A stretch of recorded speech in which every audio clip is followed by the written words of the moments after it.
আসসালামু আলাইকুম। ওয়ালাইকুম আসসালাম। আসলে আজকে একটু রাস্তায় জ্যাম ছিল, এই জন্য আসতে দেরি হয়েছে।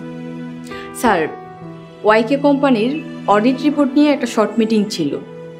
10টার দিকে এমডি স্যারের রুমে আসেন, আমি আপনি আর এমডি স্যার তিনজনে বসি। স্যার, এমডি স্যার তো 10টার দিকে মনে হয় বের হয়ে যাবে। এমডি স্যার বলেছে মিটিংটা আপনাকে আর আমাকে শেষ করতে।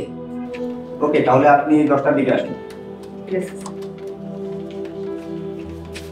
আরিফ সাহেব। আসসালামু আলাইকুম। ওয়ালাইকুম আসসালাম। আপনি আসতে বলে? স্যার, আসলে রাস্তায় অনেক জ্যাম ছিল তো, আসতে একটু লেট হলো। প্রতিদিন একই অজুহাত দিলে না সত্যিটাও মিথ্যে হয়ে যায়।